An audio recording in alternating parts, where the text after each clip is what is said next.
What is up, Wolverine Nation? Welcome back to another exciting episode. I'm Isaac Smolden. I'm joined, as always, by Parker Hovilla. Parker, how's it going today?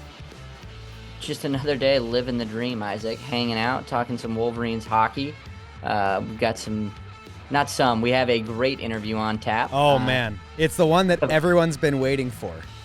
It's like been in the comment section all the time. Yeah, people saying, where's Luke Cooley? I need to hear from Luke Cooley about Corsi. Someone have Luke Cooley explain Corsi to me. Yeah.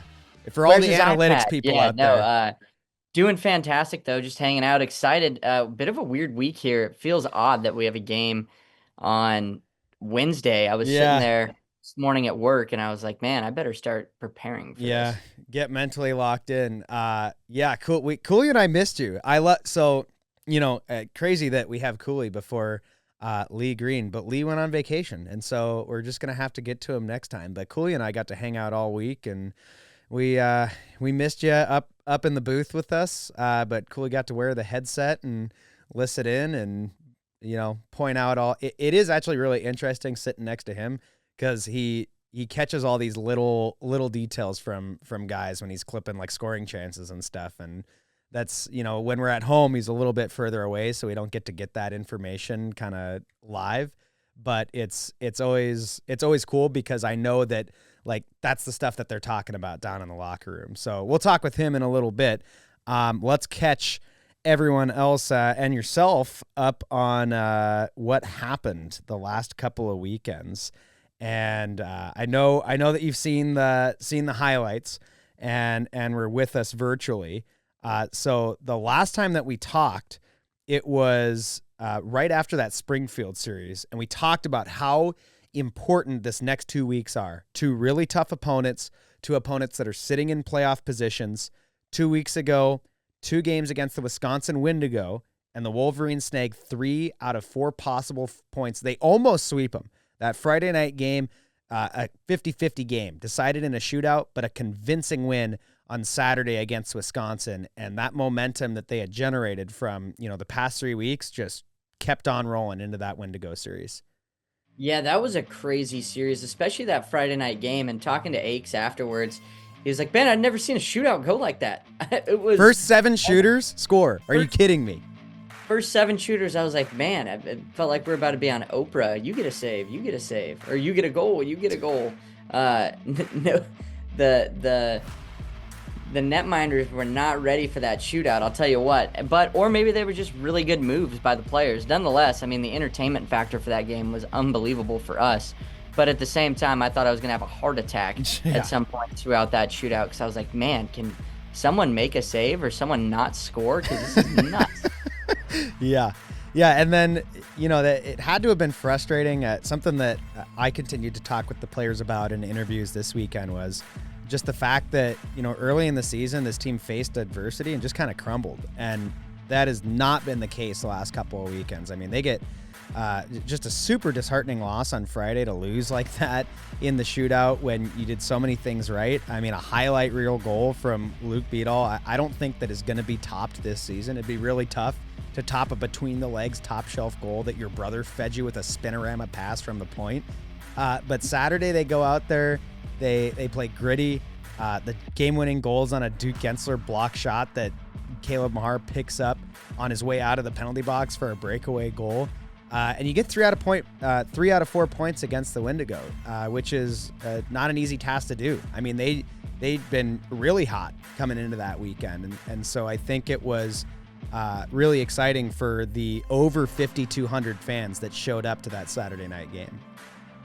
Yeah, it was a packed house. It was rocking. And, there's always some points throughout a game when we have our headsets off and it is just super loud in there. And I think one of them is when they, played Don't Stop Believin' by Journey and get the sing-along going.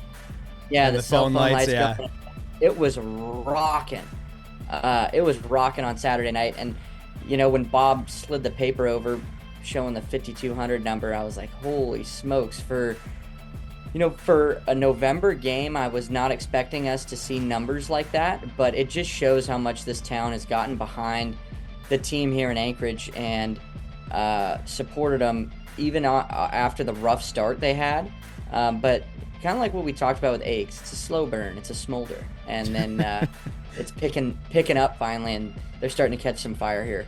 Yeah, this past weekend was another one of the wildest games that I've watched. Friday night, back and forth affair. Fairbanks wins 4-3 in regulation, and I'd love to be able to talk about it more, but this weekend was completely overshadowed by what we saw on Saturday night. I just sent you the highlights so that you could catch back up and we could make sure that we kind of catch the beat for beat. So here's the summary. 15 power plays between the two teams. Fairbanks scored 4 times on the power play. They had a rate of below 50%. I've never seen a team score 4 power play goals and had a rate of below 50%. Anchorage scores 2 power play goals. It was 4-2 after the first for Fairbanks. And I'm looking around and it was just like bang, bang, bang, back and forth. And Fairbanks scores 3 unanswered. And, we got Bryant sitting on our right. We got all our normal crowd there. That's kind of the Fairbanks faithful that love checking in and chirping us every time that the two teams play. And I'm looking around and I'm like, what is going on? They're like, I don't know, but we're winning. Haha. And I'm like, cool, guys. And then Anchorage scores 4 unanswered in the second period. And, maybe they were expecting me to be a little more boastful. I was even more confused at that point. I had no idea. I'm looking at them. They're like, what? Now they're looking at me. What's going on? I'm like, I don't know. I told you guys this was crazy in the first period, and you didn't believe me. So now we're here in the second, and it's 6-4 Wolverines, and I don't know how we got here. A lot of grit, a lot of fight in that Wolverines team, and all 4 of those goals, by the way, all in the second half of the period. No goals for the first 10. Just like bang, bang, bang, 2 power play goals. So we get to the third. 13 minutes left, Fairbanks scores. Okay. Yeah, there's been 10 goals so far. I didn't think we were going to get through a scoreless third. And Anchorage, 2 minutes left. Fairbanks pulls their goal. Anchorage is icing it. Okay, we're getting closer and closer to 0, 10 seconds at a time. 6 seconds left. Defensive zone face-off. Fairbanks up, over, goal, 1.6 seconds left on the clock. And the building, I mean, you know how that building is. Just people are leaning over the glass. Yeah. Leaning over the glass. They're out of $5 beers at this point.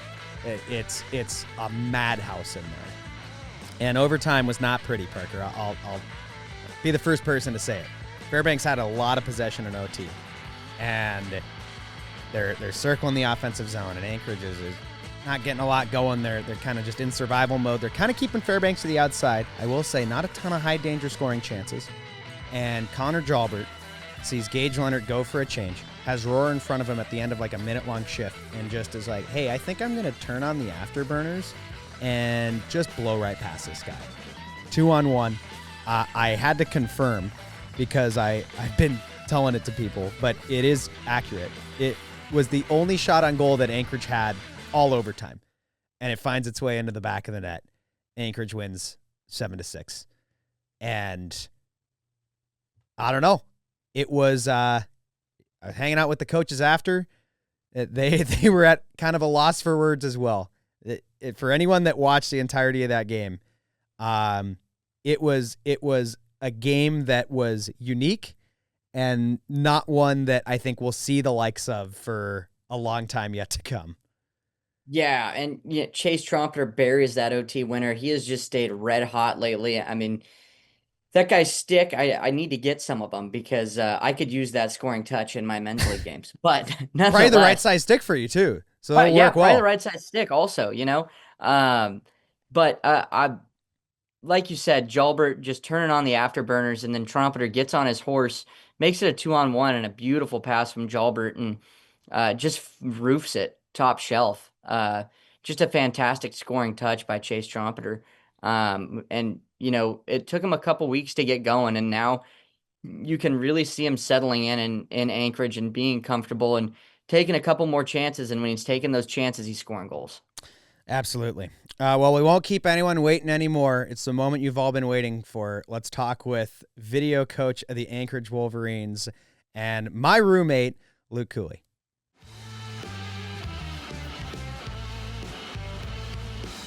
Well, we are joined for the first time by Luke Cooley, roommate, my favorite roommate, Luke Cooley, this past weekend, and like every weekend that we travel, it seems like. Cool hand Luke, what's going on, buddy? Just trying to decompress from the last weekend we had here. It Yeah. was very eventful, as you were there and saw. So Yeah. And getting ready for Wednesday. Yeah, absolutely. Pretty quick turnaround. Shorter than most. I guess let's start with your view on the past weekend, because every Fairbanks trip, pretty much both of us have been there the last however many seasons, and we sit at the Dipper right next to that giant pillar in enemy territory, and that was a pretty unique experience that we were treated to on Saturday. Emotional whiplash is maybe the best way to describe it. Yeah, I have a lot of gray hairs after this weekend than I did before. I think it was a little stressful watching on my end, the emotional roller coaster. I mean, it's always a good time at the Dipper, just the energy there, and it's always especially nice to come out with a win like we did Saturday night. But yeah, very much a roller coaster weekend, but we got 2 out of 4 points, and we got to move on into Wednesday. You going up to Fairbanks, it's always kind of interesting, I think, because you're going back from the large ice at the Sully, and things are in a little bit tighter down there. And I was able to watch the game recap on Saturday, and it seemed like things were moving a lot quicker. It was pretty run and gun, it seemed like, from my perspective. What was it like for you, kind of inside, and just the back and forth hockey? Would you prefer a back and forth game like that, or do you like it better when it's a 2-1 hockey game and it's more predictable through the whole way? No, the less goals against are the better for me in my eyes, because that means there's less mistakes, right, on the D zone. But going into the weekend, right, like, yeah, you said the Dipper is smaller, but one of the things we address is, you don't have room in the corners, right? You get the puck gets thrown in the corner and you got to make a play quick. And I think took some adjustment, especially early on in the first period Friday. It's kind of evident we turned the puck over a lot. Their first goal came right off a turnover in the middle of the ice that we couldn't clear the puck. But we made our adjustments. We were able to come back somewhat Friday night, and then Saturday, even when we were down with all those power play goals, we were able to come back and take a lead for momentarily there. And yeah, it is different ice, but we were able to handle it, and you're able to adapt. Cooley, you and myself are part of a small handful of folks that have been with the Wolverines for this is all of our 5th season. I think we mathed it out, and I'll apologize if I'm forgetting anyone, but it's a club of like you, Merritt, Mike Cook, Bob Lester, and me, as far as I can tell. Obviously the ownership group and a couple other people, but as far as folks that are employees, I think it's just us 5. And if you're part of that group, let me know, because I want to make us all jackets or something. So how did you get involved with this team in the first place? How has your role changed? And as someone that is in a very unique experience of having watched this team from the beginning, how have you seen maybe not even just your role change, but really the organization change over the last 5 years? Yeah, it's been a crazy ride. I first got started I grew up playing for Keith and Merritt.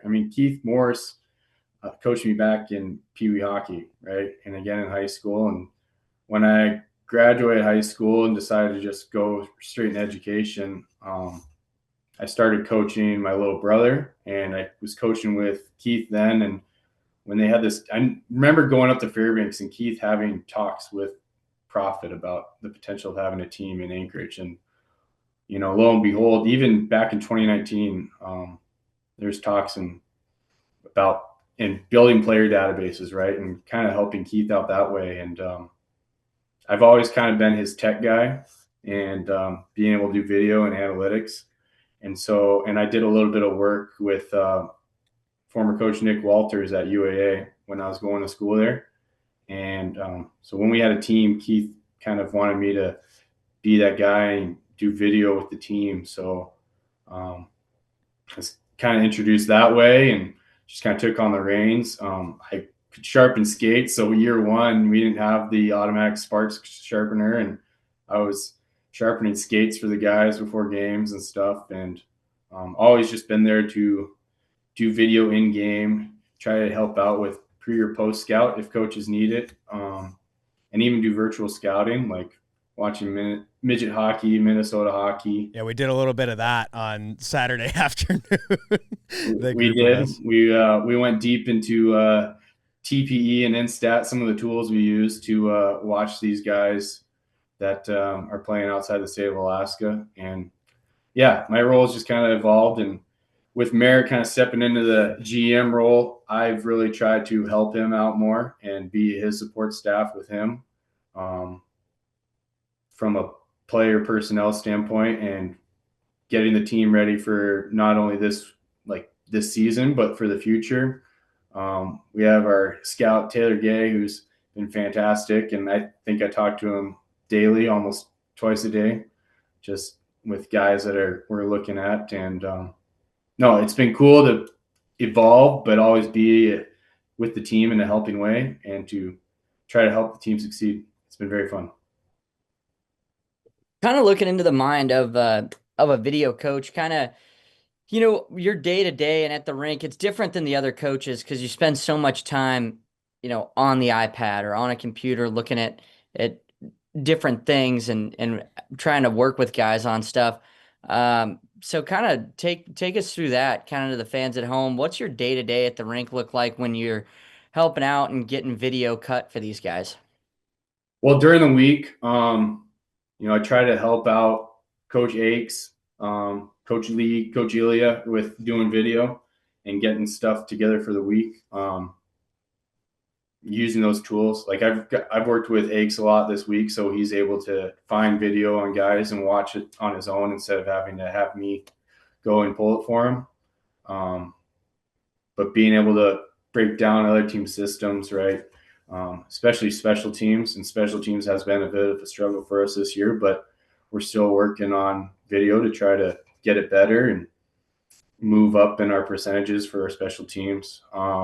When it comes to game day, right, we'll show up, usually have a pregame meeting with some video, either Coach Akes leading the way, and sometimes he's just doing it on his own. Sometimes he's having me push the buttons on the keyboard and put some clips together. And then when it comes to game day, I am the eyes in the sky per se. So, the team has a laptop and it plugs directly into the main camera feed. I mean, no offense to you guys, but I don't really want to see your guys' faces during the broadcast. Offense taken. Trying to analyze all parts of the game. But you don't like our hot takes, Cooley? Yeah. But and I'm able to tag everything. So every event that happens during the game, whether it's a chance for or against, clip the whole power play penalty kill. And that's really useful when we go into intermission and, watch everything and see the turnovers, right? And even just tagging stuff, it does an automatic count. So you can see what the chances were for that period, right? Like for instance, Friday night in Fairbanks, we were outchanced 6-2 during that game. But then the rest of the game, we only gave up 11 chances. So that's kind of cool to see. Most of their offense came in that first period Friday night. And then after the game, it's either, watching video right then after, or, the next morning, or having Nate's kind of work through it and just getting them anything they need. I'm able to break down the analytic reports that are AI generated, and if I see some numbers there, I'll try to give that to the staff for maybe some analytic input. And yeah, my biggest role is just to be a support for those guys. I know I'm not there every day during the week during practice. I wish I could be, but I got a mortgage to pay for. But being able to be there for the majority of the weekends, be with the team, and help the staff out has been it's fun, and I enjoy it. So, most important question, Cooley. I've got the league's analytics site pulled up right now. In your professional opinion, what's the most important stat? Failed controlled exits or potential assists? oh man, yeah, there are so many analytical stats that you can go into. I think, I mean, I know you're kidding there, but if you're looking at for a real true answer, think chances, like chance percentage, right? Seeing if guys are on the ice, like how many chances are they on the ice for and against, and what's the ratio with that? Or even so much expected goals. Expected goals is a stat where it takes your chances and it weighs how strong they are and kind of spits out like how many goals are expected to be from the game there. Um, you know, and it's all based on historical data that AI is able to break down. But if you look at it, it makes a lot of sense, right? So you could have a player that's out there for a lot of chances for or a lot of chances against, right? But then you can compare that to the expected goals. And sometimes, there's a player they're not out there for a lot of chances against, but they have a high expected goals against. And it's like, well, you look at those chances, they're giving up a lot of the chances they are giving up are pretty grade A, high quality chances. So it's just a different stat, and there's all sorts of different numbers. Yeah, you could go into Corsi, which is shot attempts for and against a player, and you can dive so deep into it. But I mean, we could talk for hours. I think I'm sure people would love to the listen to a full breakdown of every advanced analytic that the league has access to and exactly what it means. But we'll spare them that. Look for the 3-hour After Dark podcast where Cooley just goes through failed controlled exits. Let's go through failed control exits, or maybe there is some actually really good stuff in here. I mean, like shots on goal from the danger zone. I'm giving you a little bit of grief, but I think that having access to that is something that a lot of teams, maybe don't dive into as much. And sometimes when you look at the advanced analytics and you dive a little more past like goals and assists and ice time, like you are able to, at the very least, confirm some stuff that, or double check something that your eyes or your gut may be telling you. And that's how you find some of those diamond in the rough players. Yeah, it's just a resource. And I mean, you can use it for a team aspect, but also you can use it for scouting, right? And I think it can tell a story for maybe a player where you look at points and plus minus, they might get overshadowed. But, I think somebody on our team who doesn't get enough credit for being like a good player and a top player for us is Kale Kwame, who, doesn't put up big goals and assists, right? But he's a very good analytically defensive defenseman. And that has a little bit of offensive flair to his game, and you're starting to see that a little bit. But, I mean, that's where numbers can kind of help analyze a player too. You see those underlying and stuff that you don't necessarily see on the score sheet. Well, Cooley, thank you so much for your time today. Always fun to get to hang out with you on the weekend, and we will see you directly to our left, doing all the work that you do, taking the analytics and turn it into a way to make this team better on Wednesday.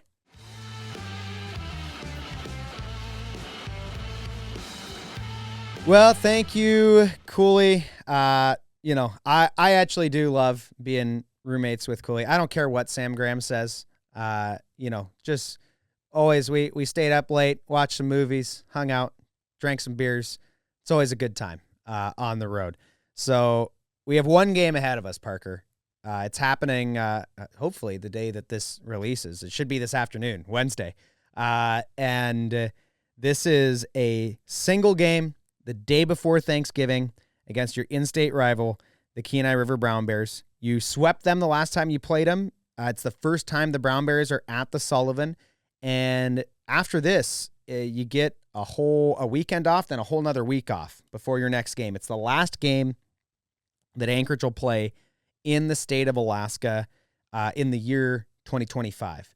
So what do the Wolverines need to do to kind of finish this homestand strong? It started so rough. We talked about that, but they've really found a way to put things together, kind of build the plane in flight, gel as a team, and I think a win in front of what hopefully will be another super packed house would mean a lot to this team before they start stay down in the lower 48.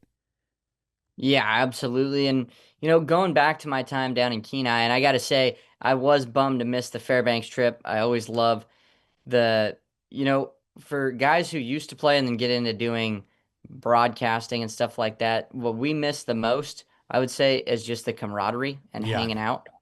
And it gives you that locker room feel. That's why we play men's league. You have a couple beers after with the guys, hot stove it for a little bit, talk hockey, and kind of forget about everything else going on in the world and trying to be an adult.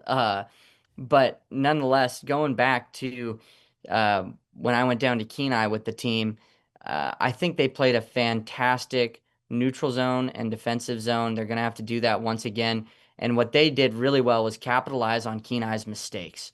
Kenai had a lot of turnovers at neutral ice and in their defensive end.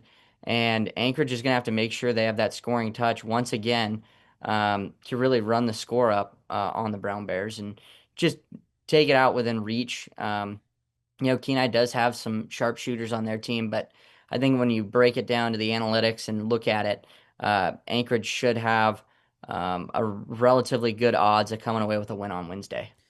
Yeah, absolutely. Kenai, it always seems like this is how it works, right? Kind of a pretty decent start, and then the month of November is just a killer for them. They're 3-6-1 in their last 10 games. They had a good weekend against the Ice Dogs, but then they lost both games to Wisconsin at home this week. So foot on the gas for the Wolverines. They picked up a split on the road against Fairbanks. They got 3 out of 4 against Wisconsin. You got a single game, and you got a week and a half off. Leave everything out there on the ice and hopefully skate away with 2 points. Yeah, absolutely. And, like you said, leave everything out there. They got a week and a half off. Guys are going to be going all out. And also, it's going into the break. How do you want to go into it? Do you want to go into it on a hope and a wish and a dream that, if I would have done these things differently, we would have come away, victorious? Or do you want to go into it, man, we played a heck of a hockey game. We're going to enjoy these 2 points for a few days and then get back to work after the holiday break. Well, that is the next game that is coming up. We hope to see you on Wednesday evening at 7:30 p.m. Alaska time. Tickets at tickets.anchorageWolverines.com. And, of course, you can always watch with us, NATV, live and on demand. That they're talking about a sellout, Parker. I haven't seen the ticket sales numbers, but I know Bob is really pushing for it. So everyone will have the day off on Thursday. There's no excuse not to be there on Wednesday night and just make the Sullivan the best place to play if you're an Anchorage Wolverine, and the worst place to play if you're anyone else, because that is all part of this team's culture and identity and what helps them to be one of the top teams in the Midwest and the NAHL. As tough as the first month of the season was, it's been so encouraging to watch this team build an identity, build camaraderie, and they're right in the hunt. They're sitting just a couple points out of a playoff spot. We're only a third of the way through the season, and hopefully Wednesday night they get a win. Yeah, absolutely. And like you said, Bob really peddling the sellout. It'll be interesting to see. It's the last game for the calendar year. We won't see everybody back at the Sullivan Arena until January. I know both you and I are going to do some traveling in December, get out of this frigid state for a little bit. Nonetheless, we still love, but sometimes some sunshine is good for the soul. Sunshine's good. Sunshine's good. So I'm hoping that all of us can go into the holiday season and vacation season on a high note. It's always nice to finish strong.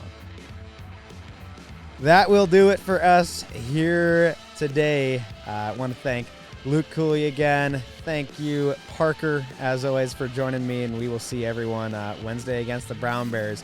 The Wolverine Nation is recorded at the My House Recording Studio here in Wasilla, Alaska. Until we see you next time, stay safe. Go Wolverines.